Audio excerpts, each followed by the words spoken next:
On today's episode of Anime Afterthought, Tonikawa, Over the Moon for You, Episode 6, News. I have to ask, when did NASA become so brazen? Like, I understand, I get it. When the opportunity to snuggle with your loved one knocks, you gotta answer. But a midnight slip and grip? NASA, you got balls. I gotta say, I absolutely love how this episode starts. Once again, NASA's unable to sleep, preoccupying his time with watching his wife, hypothesizing that her nightly habits of throwing off the blankets, chugging down a glass of water, could possibly mean that she's just a naturally hot sleeper. But I gotta say, where this night differs from the last is what happens when Tsukasa goes in to grab NASA's blanket. Instead of bogarting it, she tosses the comforter aside and decides to make good use of her husband as a body pillar, outstretching NASA's arm to make a makeshift pillow. Now, while NASA may seem innocent on the outside, on the inside, he may be what his mother thinks, a truly dirty boy, taking this opportunity to get his snuggle on, yes, cuddling up next to Tsukasa, and then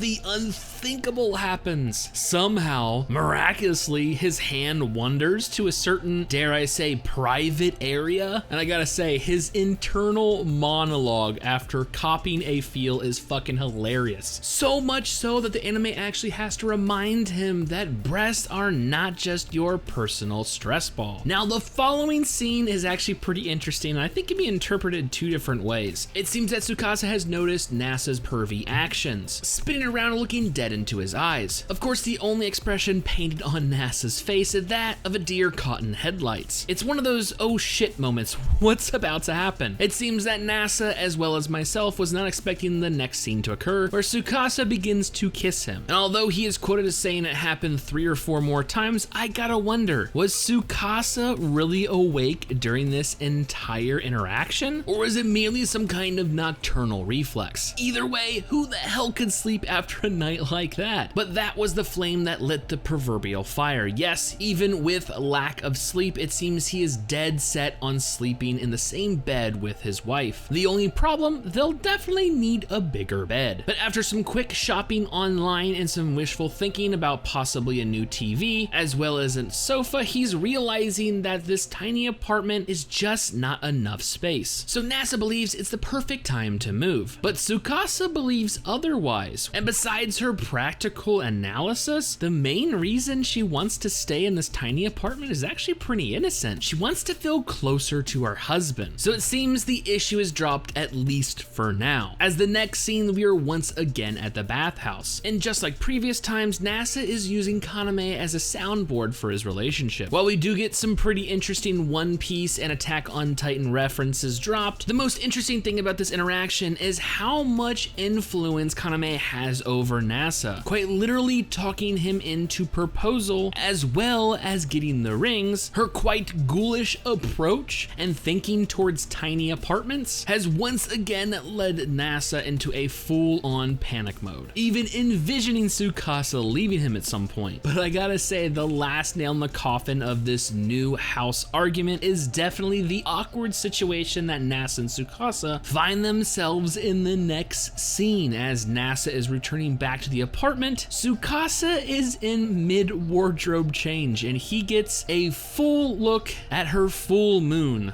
and the looks on their faces were fucking priceless. Oh god. So with everything that they've been through so far, NASA is dead set on getting a new house at this point, but it still seems that Tsukasa needs some convincing. So NASA, being the big smarty pants he is, decides to play on her weaknesses, not only saying they could get a bigger TV, and in fact a projector to get that cinema quality feel, but just imagine an entire wall full of nothing but your DVDs and manga. And although I wouldn't call it an accident, maybe these little incidents wouldn't pop up it so much. So yes, at this point, Tsukasa is on board with this new home idea. There's only one problem.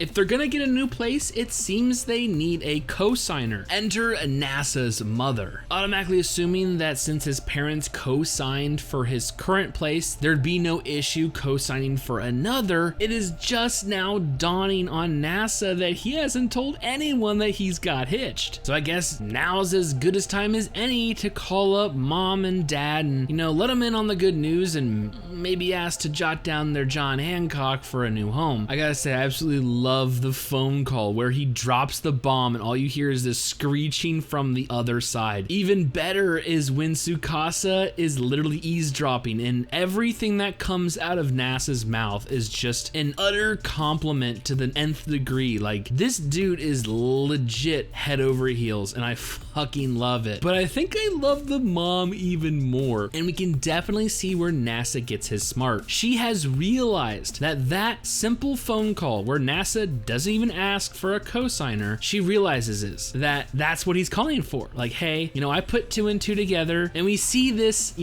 hypothesis broken down in a series of texts that ends with not only her calling her son a dirty boy, like, I know what you're up to. Yeah, I mean, we all saw the first scene, didn't we? But she basically gives him an ultimatum, like, you have to bring Tsukasa to us. We have to meet her or you're not gonna get our signature. And it just so happens that they live pretty far away. So it's our first road trip. Now, somehow through the grapevine, probably to the fact that, the maids are constantly checking in on Tsukasa and NASA, Chitose now knows that they're going to Nara to meet the parents. And she does not like that at all.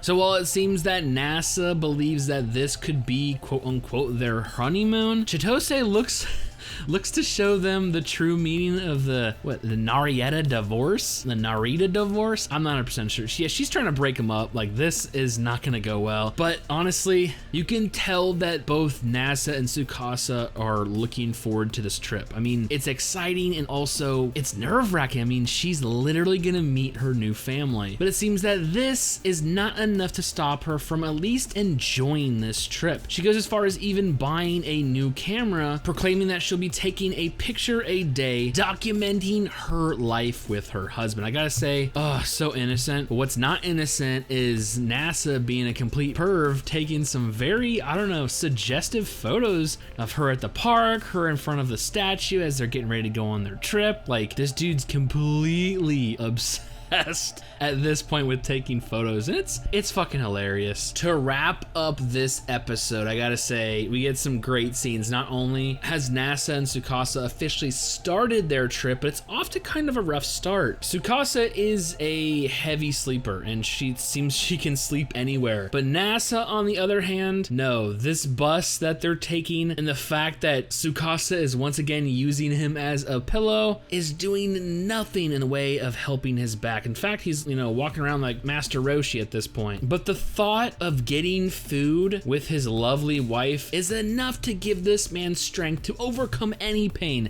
as he throws his cane away as they venture forth into the food court at the bus terminal. Speaking of bus terminal, remember Chitose is trying to ruin this. She once again assumes, based on the knowledge of, I guess, pre-NASA Tsukasa, they would in fact have taken a different route. So hell, even her makeshift trip is getting off to a bumpy start. I gotta say, this series is just a fucking joy to watch. There is so much going on in this episode, it's absolutely ridiculous. There's just...